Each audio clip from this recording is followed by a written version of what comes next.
My name is Jennifer, a 32-year-old professional. My husband Donnie is 30 and also employed. We got married 2 years ago. Donnie might seem a bit unreliable at times, but he's a kind-hearted person and quite capable of managing the household chores. I'm a career-driven woman, finding fulfillment in my work and the achievements it brings. I work in the New York metropolitan area, a place where hard work is recognized and rewarded. However, the possibility of relocations looms and there is no established policy for maternity or parental leave. Many female employees tend to resign upon marriage or starting a family. Initially, I also preferred my career over domestic life and had no plans of getting married. When Donnie proposed, expressing his desire to marry me, I initially turned him down. I love my job, I said. I'm a section chief now, but I want to climb higher. I can't picture settling down or having kids. However, Donnie understood my ambitions and promised we would share the housework and not have children. His understanding nature eventually won me over, and I agreed to marry him. Although we both work and sometimes don't divide the chores exactly as planned, we support each other and manage pretty well. We face some annoying comments from my in-laws like, you should prioritize your home over your work, or aren't you going to have kids? But it's not too troublesome since Donnie always stands up for me. Living with Donnie has been a pleasant experience, and I've come to appreciate the beauty of married life.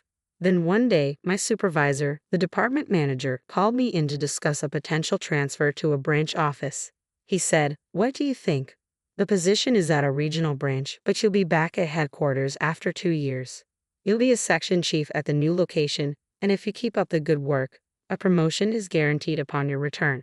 You could even become the first female department head. Not a bad offer, right?" Accepting or rejecting this transfer would significantly impact my career. In our company, everyone who has advanced to department manager or higher has undergone a transfer. Refusing could mean staying at the section chief level with the risk of demotion or being moved to an irrelevant position. Before marriage, I would have jumped at this opportunity without hesitation. But now, as a married woman, I felt a bit restrained. I told my department manager, "Thank you for considering me. Personally, I would like to view this positively. However, since it involves a transfer, I need to discuss it with my husband. Could I get back to you after that?" He replied, "Oh, right, you're married. You can choose between going alone or moving with your family. Discuss it thoroughly. I'll be expecting a positive answer." When I got home, I talked to Donnie about it. "I've been offered a transfer," I explained. "I might have to go to the countryside, but if I work hard for 2 years, I can return here. If I continue to perform well, I can get promoted. I want to accept this offer if you're okay with it, Donnie. We can either move together, or I can go alone. What do you think?" Donnie seemed surprised at first, but after some thought he said, "Your dream can come true if you accept this transfer, right, Jennifer? I can't move with you because of my job here, but don't worry about me. Go for it." With Donnie's encouragement, I informed the company that I would be moving alone for the transfer and began negotiating the terms and conditions. The company agreed to cover my relocation expenses. Additionally, they offered to treat my commute days home from the remote location as on-duty time and provided a decent benefits package. These factors convinced me to accept the transfer to the branch office. After receiving the official transfer order, I made the decision to relocate to the countryside. I found out I could rent a company apartment at a reasonable price, so that's where I opted to live. On the day of the move, the movers had already transported my belongings, and my husband came to see me off at the station. "Thanks for seeing me off. I'll keep in touch regularly and try to come home as often as I can." "Yeah, I'll be waiting. Just because you're working remotely, don't overdo it." "Same goes for you. It's time to go. Take care." "Okay, I'm heading out." And so, my journey as a remote employee began. I had initially planned to return home during extended holidays and quieter periods, but trouble soon arose at the branch office shortly after my transfer. I can't take orders from a woman. I don't trust someone who just appeared out of nowhere. I encountered resistance from the local employees who refused to acknowledge my authority. Baseless rumors circulated about me, my directives were ignored, and even my phone calls went unanswered. In the midst of this, a serious mistake occurred in a project that one of my subordinates had been overseeing, deliberately excluding me from the process. The subordinate responsible was visibly shaken. Naturally, as their supervisor, I took full responsibility. I found myself consumed with rectifying the issue, offering apologies, not only to regain lost ground, but also to mend relations with my team. Witnessing my challenges, my supervisor offered some guidance. I've been through a transfer myself, so I understand what you're going through. It might feel unjust, but you can't simply impose your authority here. Effective communication, empathy, and building relationships laterally are key. Taking my supervisor's words to heart, I focus on forging horizontal connections by spending more time with everyone at the branch. Despite not initially being part of the neighborhood association, I discovered that the company's rental housing fell under its umbrella, prompting me to join. Before I realized it, I found myself struggling to carve out personal time and often unable to return to my home, where my husband patiently awaited my return. I kept in touch with my husband, but after a few months of remote work, it became increasingly difficult to reach him at night via phone or text. I'm stuck at the office late every day, it's chaos, he'd explain. Exhausted, I often found myself drifting off to sleep. His explanations seemed plausible, and amidst my own busy schedule, I didn't think much of it, focusing my energy on my work, even during a rare slow period when I decided to return to our home in New York on short notice. I couldn't reach him. So, I abruptly left my remote location and headed home. Upon opening the door, a strange feeling enveloped me. A woman I didn't recognize dashed to greet me, saying, "Justin, welcome back. If only I'd known you were coming home early, I would have prepared." The woman and I stood frozen, staring at each other in disbelief. Eventually, she broke the silence. "May I ask who you are? And who might you be?" "This is my home," I replied firmly. "There must be some misunderstanding. I live in this house," she insisted. After a futile exchange of arguments, we decided to step outside to verify the house number. To my astonishment, the nameplate displayed the custom one I had ordered. "The key fits, and the nameplate is correct. This is my house. I'm going in," I declared. "Wait, what are you doing?" "Stop," she protested. Ignoring her protests, I pushed past and entered the house. Once inside, I immediately noticed the drastic changes. New curtains, different furniture, a complete overhaul of the interiors. In the living room, a framed photo captured my husband and the woman at a theme park.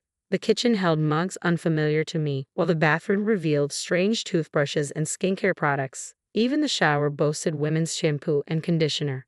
As I inspected further, the bed linen sported a design I didn't recognize, and the wardrobe held only the woman's clothes, with none of mine in sight. My husband's belongings were tucked away in a room at the back of the house, as if the woman had seamlessly moved in and taken over while I stood there in shock. I swung the front door open. "I'm back. Lola, did you invite a friend over?" I asked. "Justin, thank goodness you're here. This woman just walked in like she owns the place," Lola exclaimed. The man the woman referred to as Justin was undoubtedly my husband. Catching sight of me, he looked taken aback. "What are you doing here?" he asked. "Donnie, since when did you go by Justin? Can you explain what's happening?" I confronted him. "What are you talking about? This is Justin, isn't it, Justin?" he replied hesitantly. "Well, you see, caught between us, my husband appeared flustered. "Lola, this man's real name is Donnie. Isn't that what's on your driver's license?" "And I'm Donnie's wife, Jennifer," I interjected. "That's not true. He told me he was divorced," Lola retorted. "Donnie, you need to explain everything clearly," I demanded. "Jennifer, you were hardly ever home, and I felt lonely. So I thought I'd give a dating app a try and met Lola," Donnie confessed. "I see. So Justin is your alias on the dating app?" I inquired. "No, it's not like that. I was worried about using my real name, so I used a fake one. But I kept my last name," Donnie explained. "And why lie about being divorced?" In Lola's dating app profile, she mentioned, "I've only ever attended all-girls schools and have never dated a man before. Looking for someone who's willing to be serious about a relationship with the goal of marriage." It really struck a chord with me, so I fibbed about being divorced to win Lola over, and we ended up moving in together. "Why on earth would you do that?" I exclaimed in disbelief. At that moment, my husband launched into a defense of his actions.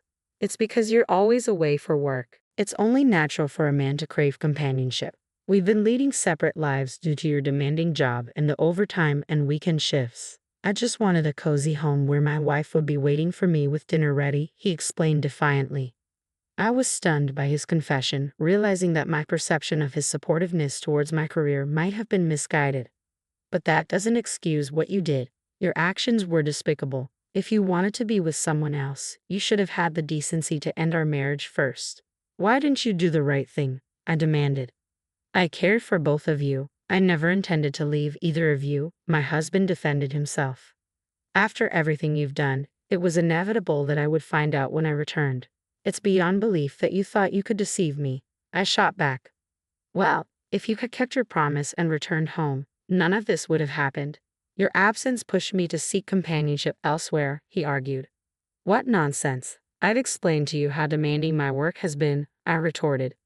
Our argument escalated into a heated exchange, with the woman my husband had been involved with standing there, visibly shaken. She realized she had been deceived by a married man and dragged into his deceitful game. So it was all a lie? You've made a fool of me. I'm leaving right now, she declared, storming out. Lola, please, just hear me out, my husband pleaded as he attempted to halt the other woman, who was hastily packing her belongings. Don't you dare touch me with those deceitful hands of yours. I can't trust a single word that comes out of your mouth, she spat back, her voice laced with anger and betrayal. With a final curse directed at my husband, the other woman stormed out, heading for her parents' home. Fuming with anger and a desire for retribution, I resolved to punish my husband for his infidelity. Gathering evidence meticulously, I amassed a collection of proof to take back with me. Upon returning to my work assignment, I wasted no time in hiring a detective to uncover details about my husband's mistress. The investigation unearthed that she was the daughter of an executive at a company closely associated with my husband's business partner. Armed with this information, I instructed my lawyer to dispatch evidence of the affair to both my husband's residence and the other woman's parents. Upon receiving the incriminating documents, my husband vehemently protested, expressing his reluctance for a divorce. Unmoved by his pleas, I braced myself for a protracted legal battle, even considering the possibility of taking the matter to court. Unexpectedly, the other woman's family reached out to my lawyer, prompting us to arrange a meeting at their office. To my surprise, the other woman and her parents showed up, offering their sincerest apologies. We are deeply sorry. Our daughter's actions have caused you immense trouble, and we take full responsibility for that. She has always been sheltered and quite naive about the world. Despite our efforts to arrange a marriage for her with someone we deemed suitable, she longed for a more liberated love. She met your husband without our knowledge and, unfortunately, got carried away without truly understanding who he was. She mentioned meeting a divorced man on a dating app and expressed a desire to move in with him. Despite our pleas for her to cease contact with him, she refused to listen. She became so entangled in her fantasies that she ran away from home to be with him. Upon realizing she was the other woman, she was devastated and has since sought therapy. We are prepared to offer you a settlement of $50,000, and we kindly request that you keep this matter confidential. With solemn expressions, the other woman and her parents extended their hands, shaking mine firmly. I appreciate your apology. However, I'll accept it under one condition. I'm in the process of pursuing a divorce, but my husband is unwilling to agree. If you're willing to cooperate by providing testimony if this escalates to a trial, then I'll agree to the settlement, I stated firmly. We agree to cooperate, but we're concerned about our daughter's future. We prefer to avoid any permanent legal repercussions, they responded. Fortunately or unfortunately, my husband's workplace is a client of yours, I revealed. In an unexpected turn of events, the woman my husband had been unfaithful with and I formed an unlikely alliance. Together, we plotted to teach him a lesson. His workplace would soon face a crisis due to his altercation with an executive at one of their client companies. Naturally, all blame would fall squarely on my husband. Meanwhile, back at home, his parents remained oblivious to the turmoil, attempting to reach out to him as they always did. Jennifer isn't answering our calls, and she won't return them either. Is she so wrapped up in work that she's forgotten about us? When is she planning to come back? We miss seeing our grandchild, his mother lamented. Mom, you don't understand. I cheated on Jennifer while she was away on assignment, and now it seems like we're headed for a divorce, my husband confessed. His mother's response was surprising. That woman who neglects Donnie to focus on her job is to blame. Perhaps it's best if you break up with Jennifer and reconcile with the woman you had the affair with, she suggested. It became apparent that my in-laws had chosen to align themselves with the other woman's family, possibly because they perceived them as wealthier than ours. They launched a series of attacks against me, bombarding me with calls that I eventually had to block. Undeterred, they began calling me at work. When I refused to engage with them, They took matters a step further by showing up at my workplace, causing the commotion and creating the scene. "Release our son. It's your fault for being such a career-focused woman that our son strayed. He'd be happier with his lover, so stop interfering," his parents demanded. In response, I exclaimed, "What are you talking about? I'm the one seeking a divorce from Donnie. He's the one resisting, and besides, the woman he cheated with has no interest in reconciling with him. He deceived the daughter of a business executive into a relationship, and they're rightfully upset. This is going to cause a lot of trouble." Upon realizing that their son had injured a significant client, my in-laws swiftly changed their tune and attempted to reconcile with me. "Oh dear, we had no idea it had escalated to this point. We must have misunderstood. We apologize. Our son has acted foolishly, but he's regretful. You'll forgive him, won't you, Jennifer?" They pleaded. "I must decline. You've just criticized me, and now you expect me to forgive you. Please leave," I asserted firmly. Refusing to budge, they persisted, prompting me to have them escorted out by security. Their disruptive behavior led my company to take legal action against them for obstructing business. Following these events, I finally received the compensation owed to me by my husband and proceeded with the divorce. Additionally, the other woman's family sought compensation for the breach of her chastity and the costs of her psychiatric treatment. With the repercussions of his actions tarnishing his reputation at work and the financial strain of hefty compensations, my husband found himself overwhelmed with debt.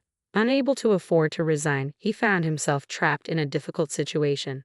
After 2 years of being away on assignment, things had finally calmed down. As I prepared to return to the main office, I reflected on my journey. Successfully completing my assignment had been a significant achievement, leading to my promotion to department manager.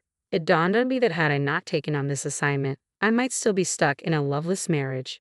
Yet deep down, I knew that a man like him would have strayed sooner or later, and conflict with his parents would have been inevitable. Through this experience, I've come to understand that I'm better suited for the demands of work rather than the complexities of family life. Now, I find myself immensely fulfilled and content.